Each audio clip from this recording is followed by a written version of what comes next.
Glassbell. The incoming commander is Colonel Michael Keyser. The commander of troops is Major Jordan Baxter, Brigade Executive Officer, 1st Engineer Brigade. The Brigade Command Sergeant Major is Command Sergeant Major Jesse Cody. At this time, we would like to recognize our distinguished guests. From the Maneuver Support Center of Excellence, Major General Christopher G. Beck and his wife, Sally. Command Sergeant Major Keon D. Cummings. Command Chief Warrant Officer 5, Dean Regis. Mr. Douglas R. Babb, Deputy to the Commanding General. Colonel Alexander C. Labaz, Deputy Commanding Officer. From the United States Army Engineer School, Colonel Timothy P. Hudson, the Commandant, and his wife, Brittany. Command Sergeant Major David D. Palmer. Chief Warrant Officer 5, Willie Gadsden Jr., and his wife, Shermita. Ladies and gentlemen, please stand for the invocation given by the Brigade Chaplain, Chaplain David Davis. Let us pray. Almighty God, I ask in your holy name to bless this occasion for which we have gathered. To witness the change of command, as Colonel Glassbell relinquishes command of the 1st Engineer Brigade, to the incoming commander, Colonel Keyser. Father, I ask that you bless Colonel Glassbell and his family for the works and efforts they have applied into this brigade, that their impact will continue to be felt by the Engineer Corps for decades. To the many enlisted trainees, soldiers and officers, and warrant officers.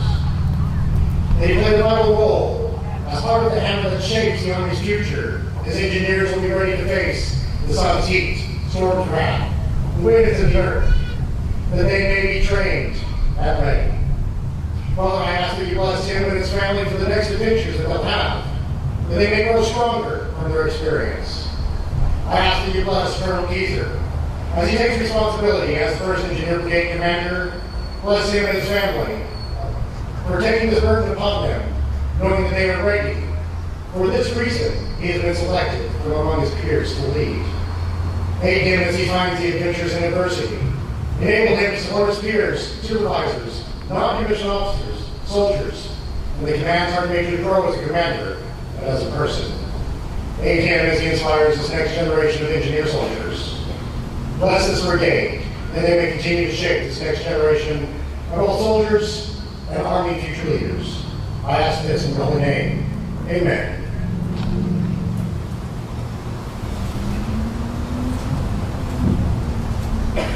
Ladies and gentlemen, please be seated.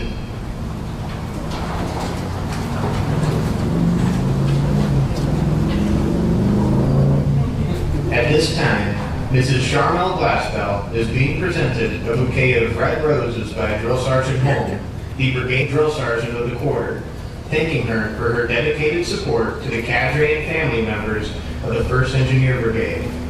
A single red rose is being presented to their daughters, Kylie and Riley, and a brigade coin is being presented to their sons, Wyatt and Hunter.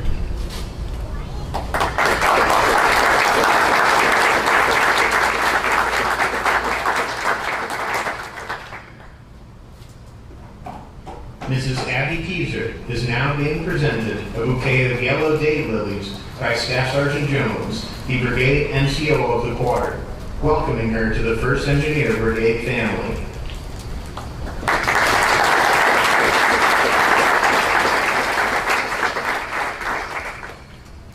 The 1st Engineer Brigade is formed to your immediate front. Its respective units are on what is called the final line.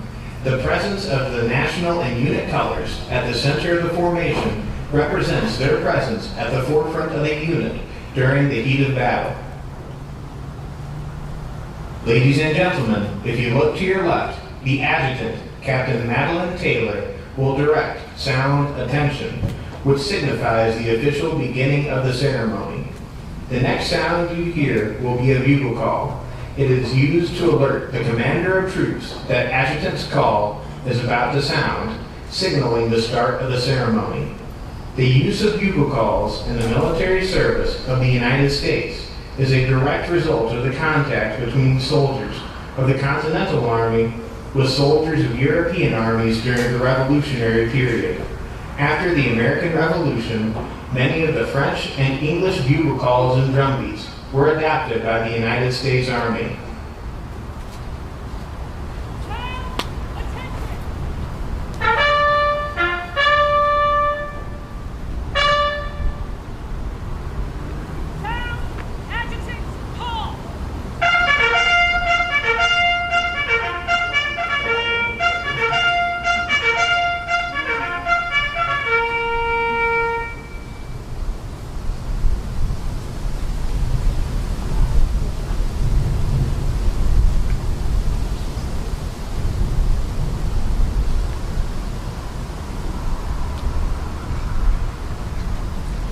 The participating units in today's ceremony are, from left to right, Headquarters and Headquarters Company, 1st Engineer Brigade, the 31st Engineer Battalion, the 35th Engineer Battalion, the 1st Engineer Brigade Color Guard, the 169th Engineer Battalion, the 554th Engineer Battalion.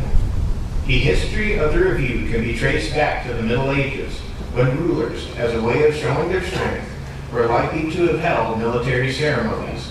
In the American Army, reviews were originally outlined in Baron von Steuben's Blue Book and practiced by revolutionary soldiers. A review consisted of 4 stages: the formation of troops, presentation and honors, inspection, and a march in review.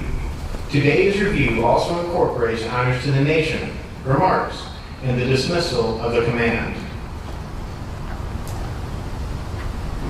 Now taking their positions on the field are the Commander of Troops, Major Jordan Baxter, and his staff, the Brigade S1, Captain Madeline Taylor, the Brigade S2, Sergeant First Class Marcine Radwan, the Brigade S3, Major Tyler Scott, and the Brigade S4, Captain Cannon Rivas.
Ladies and gentlemen, please stand as the official party takes their places.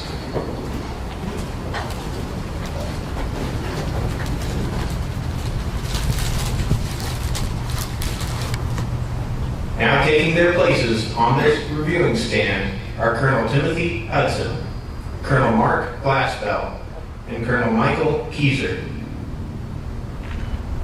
Down, present, on!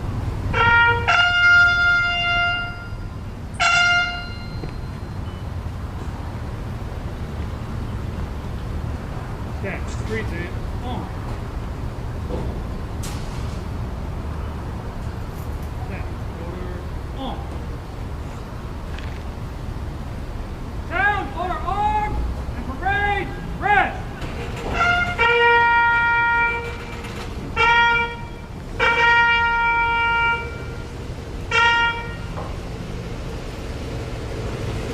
Ladies and gentlemen, please be seated.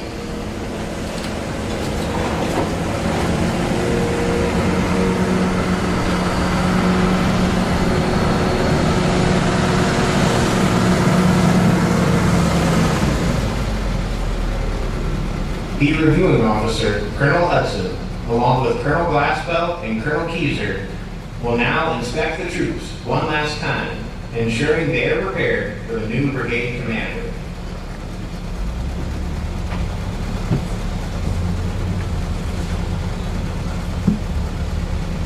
The commander of troops, Major Baxter, will join the inspecting party and assist with the final inspection. Sir, formation ready for inspection.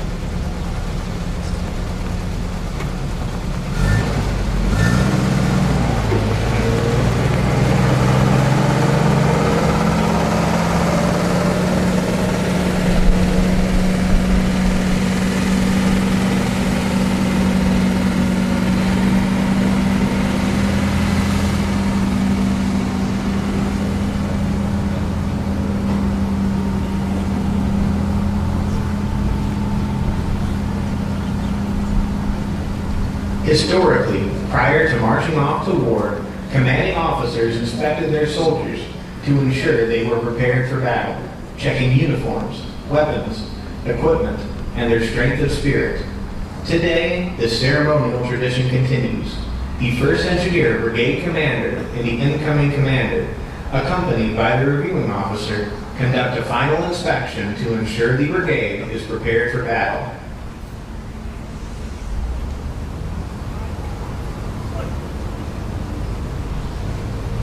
The brigade's legacy began on June 15, 1942, when the 1st Engineer Amphibious Brigade activated at Camp Edwards, Massachusetts, under Brigadier General Henry C. Wolfe.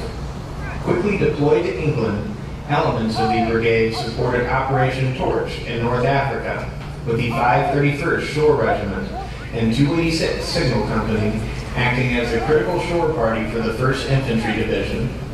On May 10, 1943, the unit was redesignated the 1st Engineer Special Brigade under Colonel Eugene M. Caffey.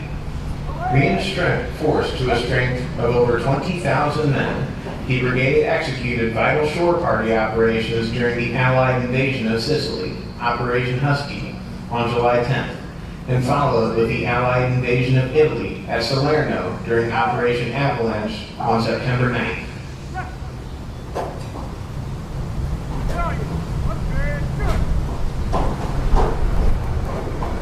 In November 1943, the Brigade Corps returned to England to prepare for Operation Overlord, building up to a strength of 15,000 men. On 28 April 1944, during the pre-invasion rehearsal known as Exercise Tiger, German U-boats attacked the brigade's convoy. 2 landing ships were sunk, and the brigade suffered the tragic loss of 413 men. Despite this devastating blow, the brigade regrouped for the invasion under Brigadier General James E. Wharton.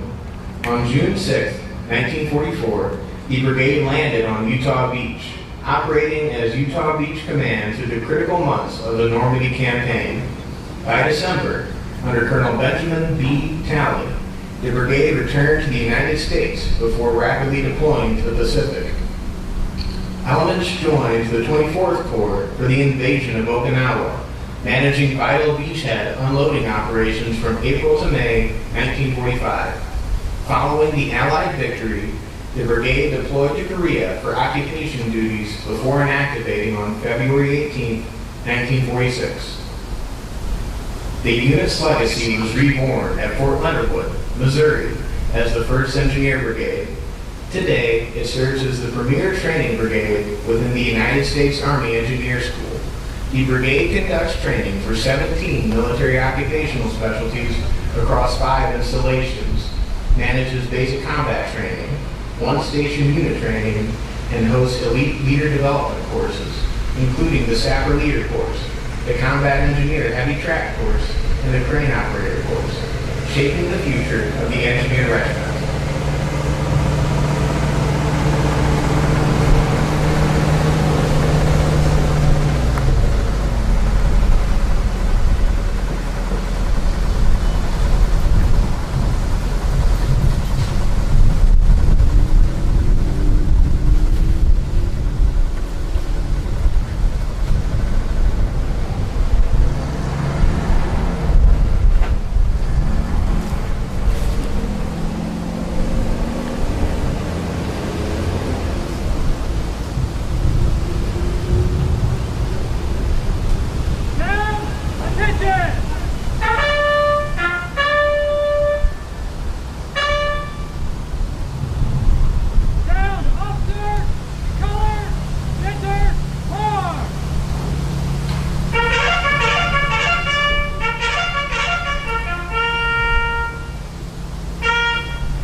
You are now seeing a movement known as Officers in Colors Center March, which presents the officers to their commander. This activity stems from early Roman times, as signified to the emperor that the officers of his command were loyal to him. In early American cavalry tradition, it was used to give troops special instructions prior to going into battle. Detachment! Descend! Right! Detachment! Forward! March!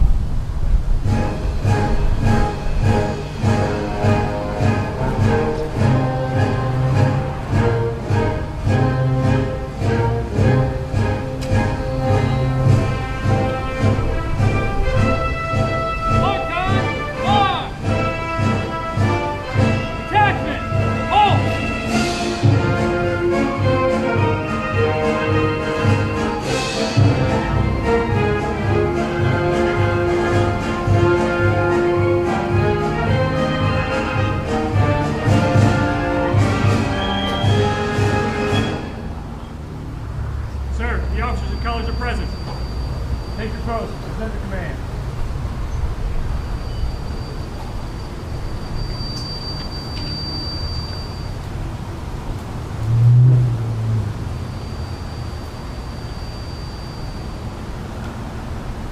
Down! Present! On!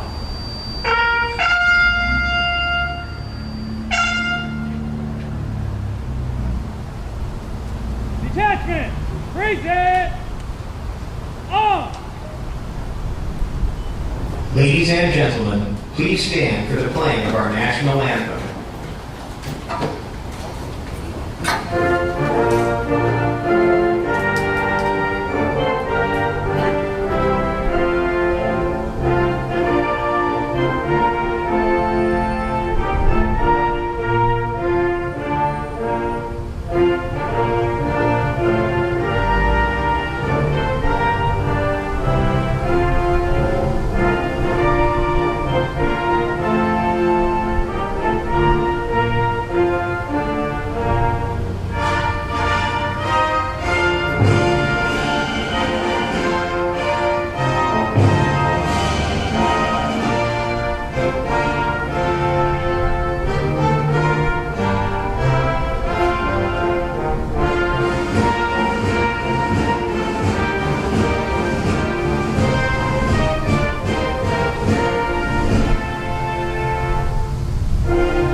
Detachment!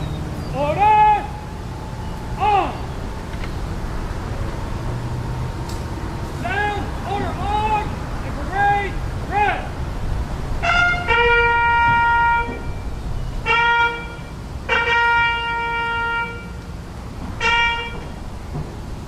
Ladies and gentlemen, please be seated.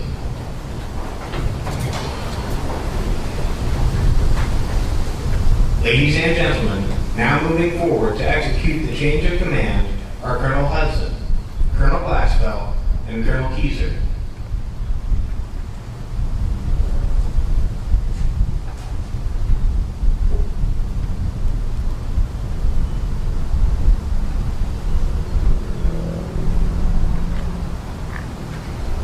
The changing of the unit colors signifies the passing of the command from one commander to another.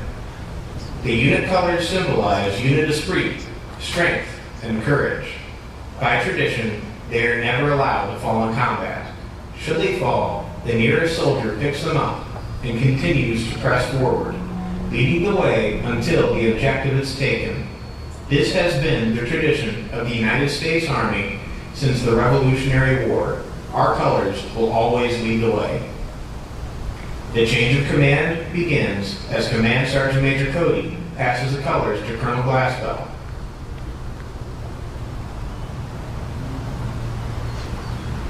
Colonel Glassfell will then pass the colors to Colonel Hudson, signifying his relinquishment of command.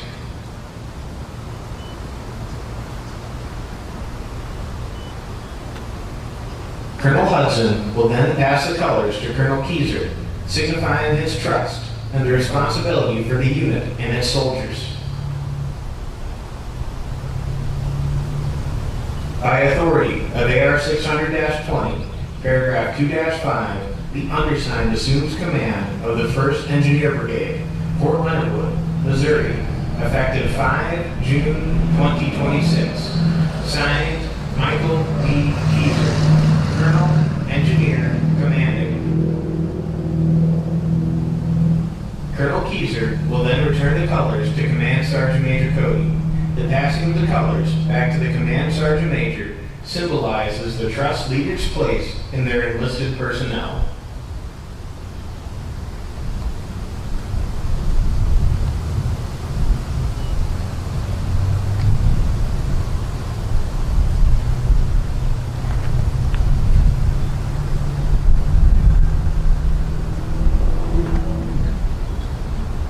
The changing of positions between Colonel Glassfell and Colonel Keyser indicates that Colonel Keyser has officially assumed command of the 1st Engineer Brigade.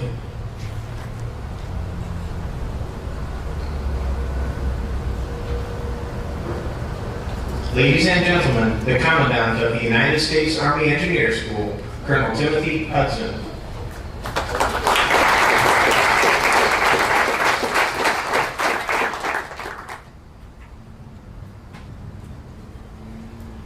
Major General Beck, Mrs. Beck, Command Sergeant Major Cummings, Colonel Promotable Lopez, Mr. Babb, Chief Regis, fellow commandants and commanders, distinguished guests, leaders and friends and families of the 1st Engineer Brigade, good morning and thank you for attending the ceremony. A few minutes ago before we started, we had the opportunity to present some awards to the Glassfell family, and as Colonel Glassfell gave his comments, he had a complete tone of just gratefulness. That tone's going to continue through my comments here. That gratefulness is going towards your family and towards the soldiers on the field. To begin, I'd like to thank the leaders, drill sergeants, soldiers, and trainees on the field. Thank you for raising your hand to serve our nation, for keeping our regiment strong, and for defending our freedom. You are the reason our nation remains great. It is an honor to have you representing the 1st Engineer Brigade and the Engineer Regiment this morning. Your service inspires all of us, and you look great this morning. Please join me in thanking them.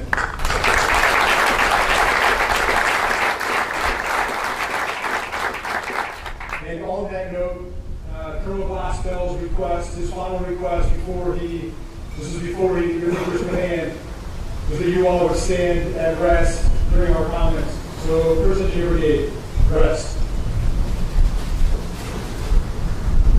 Colonel Glassfell, outstanding job. I am truly honored to have served alongside you and your team. You provided strong, steady leadership to the Engineer Regiment, and the United States Army is more prepared and ready to fight and win our nation's wars because of your leadership and commitment. You have trained soldiers and leaders and driven change. An absolutely incredible job.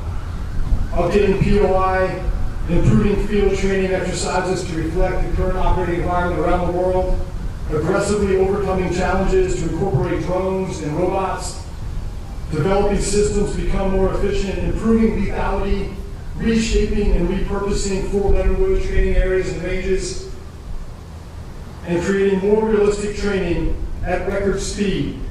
The amount of change you and your team have managed over these past 2 years is a testament to your leadership and commitment to excellence. You were the right guy for the right time to command this brigade. As I mentioned at your farewell, you have earned the full trust of leaders across this installation. And you made it look easy, taking every day in stride while overseeing the training of 17 MOSs, 3 additional skill identifiers, and 24 different courses across 5 installations spanning 4 states. All of this while working jointly across the services and maintaining the best engineer equipment operational readiness rate in the Army. Well done.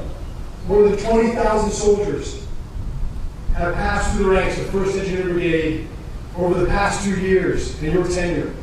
That's an entire Army's division's worth of engineer soldiers. Your impact and legacy will be felt for years to come. During this time, quietly, I watched Chanel and your family provide constant support. Readiness starts at home, and you've been ready. This brigade has been ready. My hat is off to Chanel for keeping your family going. While you were out of the house early, hitting the gym, PTing with your soldiers, and then often returning late, she was keeping the family engine running. Thank you, Chanel, and thank you to your children, Tyler, Kylie, Wyatt, Hunter, and Riley.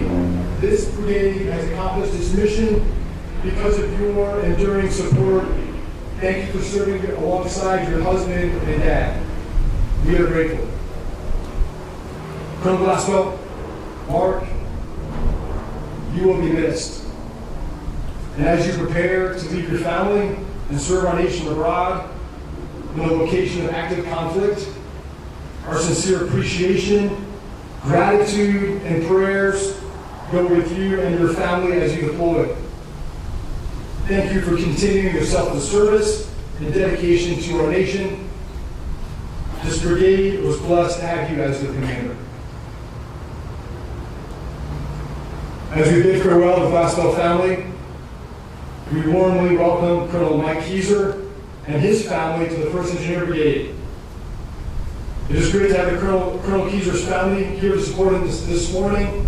Colonel Keyser's wife, Abby, thanks for being here, and his children, Ian and Emily, as well as your parents and many extended family to make the trip. Thank you all for being here.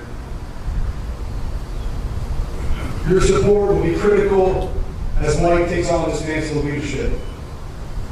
Colonel Keyser is a proven engineer and combat leader, and has had the opportunity to have a bird's eye view of the 1st Engineer Brigade this past year while serving as the MISCO G3. Mike, you're coming in an orange job, and we are confident you will build on the current momentum and raise the brigade colors even higher as you train and drive change. Welcome to 1st Engineer Brigade, and we look forward to serving with you and your family. Friends and family, thank you all for being here to support these two outstanding leaders, their families, and the entire 1st Engineer Brigade family. Essayons, victory through skill, this will defend.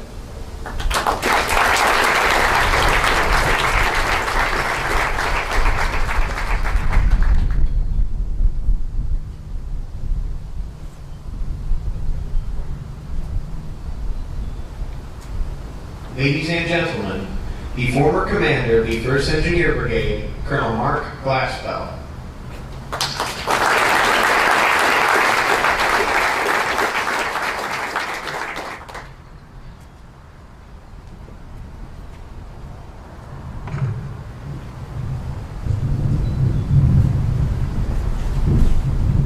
Well, good morning.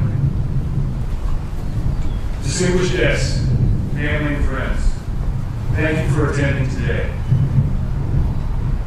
1st Engineer Brigade, you look outstanding as always. We like to call ourselves the foundation of the regiment, the only brigade in the Army that every engineer serves in at least once. There is something special about this brigade. They never fail to accomplish the mission, take care of each other, or build this organization's reputation. I couldn't be prouder to be part of this brigade's storied history, and it has been the honor of my career to serve with you and to lead you. Major General Beck, sir, I have learned more from you than you will ever know. The last thing you said to me before I left the command suite was go command your formation. To do that, I needed clear intent, your trust and confidence, and the space to maneuver. And you gave me all of those, and I'm forever grateful. And sir, for the record, you fired me twice as Chief of Staff, but you only threatened to fire me as a brigade commander, so I'm obviously getting better. My confidants, Brigadier General Bush, Colonel Hudson, thank you for trusting me with this mission and organization during a period of great change and constrained resources. I believe you've done our part to modernize the regiment and prepare the soldiers we train to operate and succeed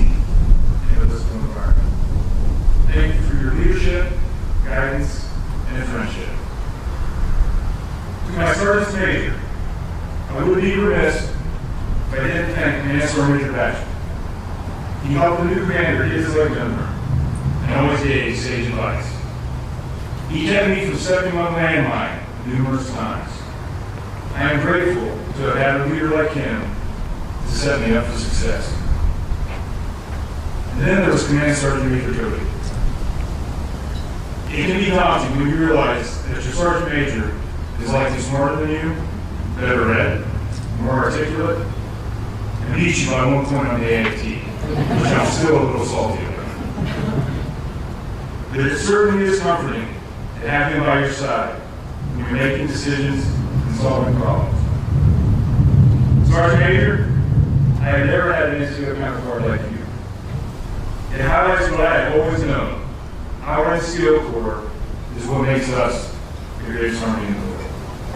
I wish you, Jamie, and the guys the very best in whatever your future holds.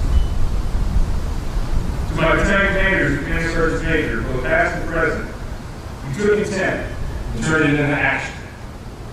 You handled your business, and I am proud to have served with each one of you. Thank you for your leadership, and I wish you the best as you pursue greater achievements in the future. The rest of the Brigade Top 5, my DCOs, Howard Baxter, SVs Norman, Swain, and Small, and Officer Sergeant Major Montford Lawrence. You guys kept us steering on the tracks and moved to the point of friction every day. You gave Sergeant Major and I the space to command, and we couldn't have done it without you.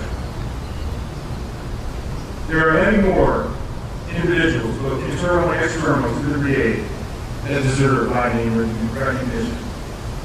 But nobody wants to hear me talk that long. Just know that I am grateful for all of you and what you have done and continue to do for this organization. Colonel Keyser, I want to welcome you, Abby, Ian, and Emily to the 1st Engineer Brigade family. You are the right leader to take this brigade to the next level and fix all my mistakes. If I give you one last piece of advice, this job's pretty simple. Take care of this brigade and its people, and they will accomplish the mission and take care of you. Congratulations, and best of luck. And lastly, but definitely not least, to my family. To my children, as I prepare to deploy again, I know this career that I love can be a burden. But as I watch you flourish, I couldn't be prouder of your achievement and the people you are growing to be. I love you, and the best part of being me is being your dad. To my wife, Charma, it hasn't always been easy, but you've always been by my side. You brought me out and give me a sort of kick when I'm feeling sorry for myself. You are the glue that holds this family together. Thank you for being there, and I'll be back soon, because there's more adventures ahead of us.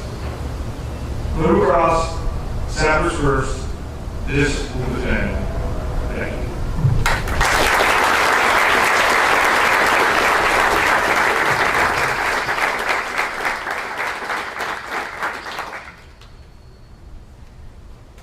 Ladies and gentlemen, the commander of the 1st Engineer Brigade, Colonel Michael Keyser.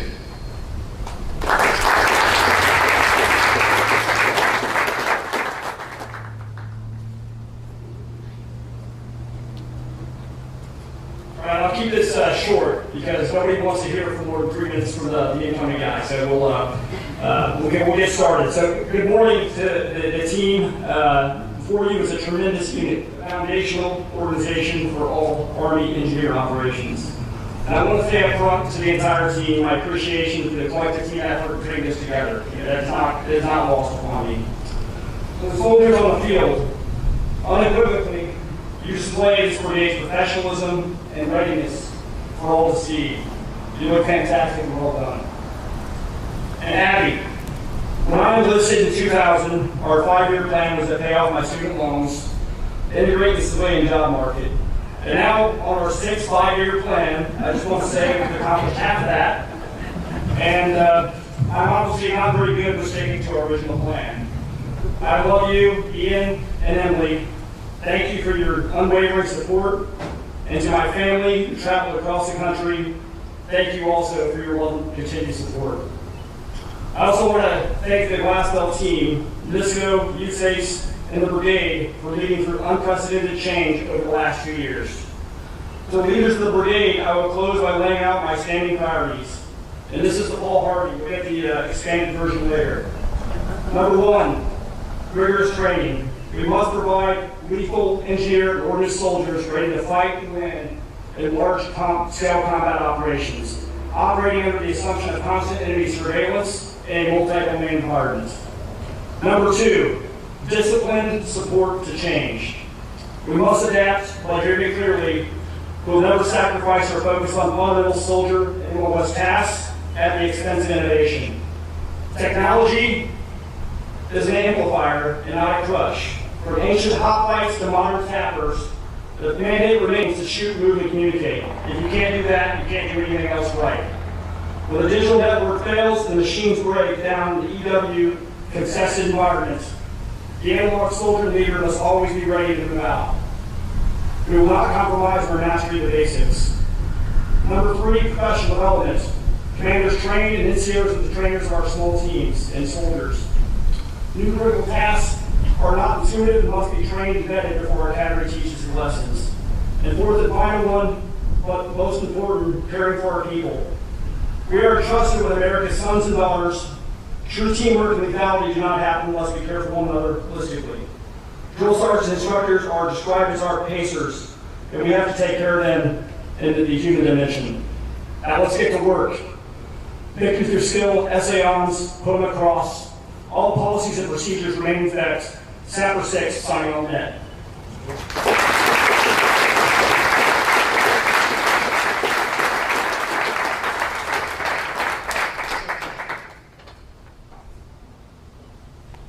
Down, attention!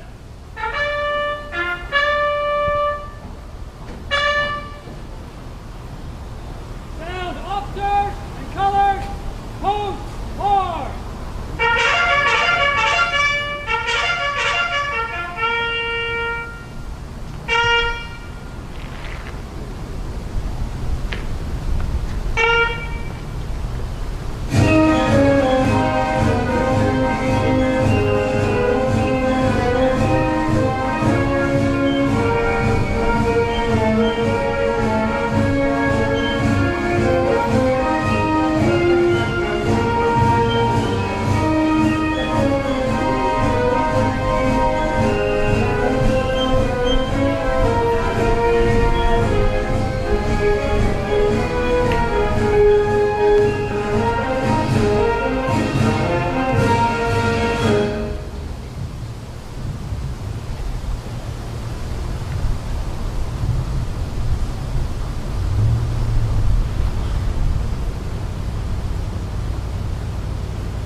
Ladies and gentlemen, as the national colors pass in front of you, please stand and render honors as appropriate.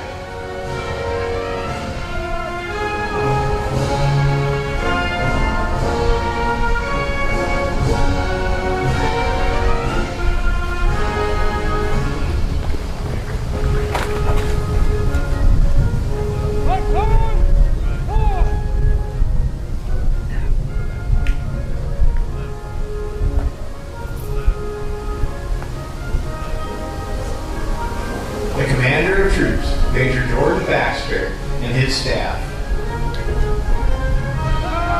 Eyes, right!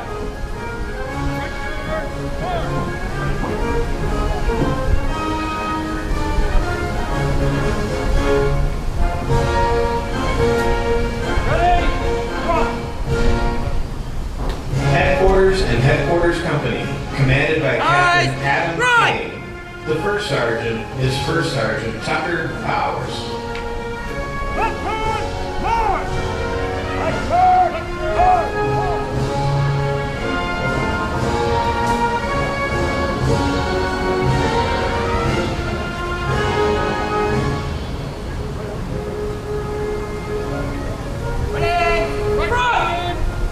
The 31st Engineer Battalion, commanded by Lieutenant Colonel Eric Flood. The Command Sergeant Major is Command Sergeant Major Philip Goddard.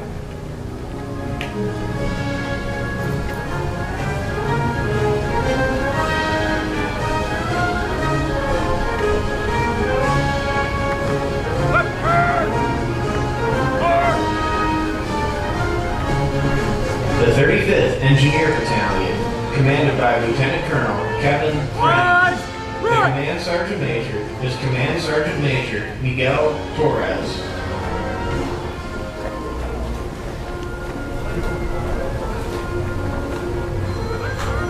Left turn! March!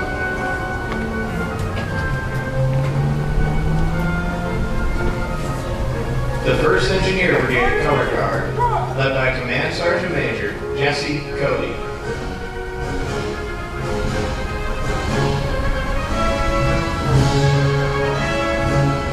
The 169th Engineer Battalion, led by Lieutenant Colonel Kevin Lahan.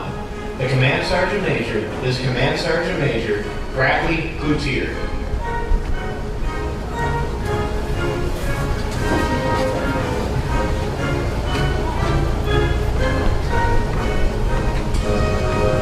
The 554th Engineer Battalion, commanded by Lieutenant Colonel Matthew Wright. The Command Sergeant Major is Command Sergeant Major Katila Jackson.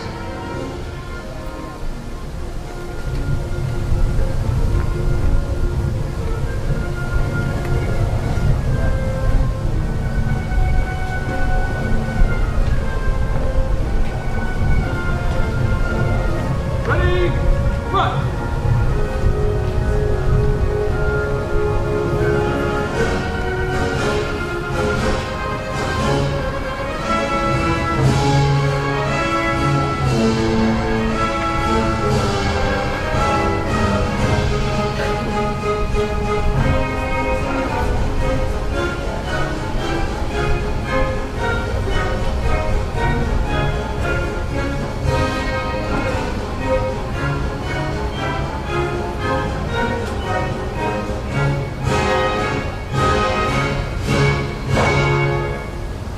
Ladies and gentlemen, please stand for the playing of the Engineer Corps Regimental Song and the Army Song.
Ladies and gentlemen,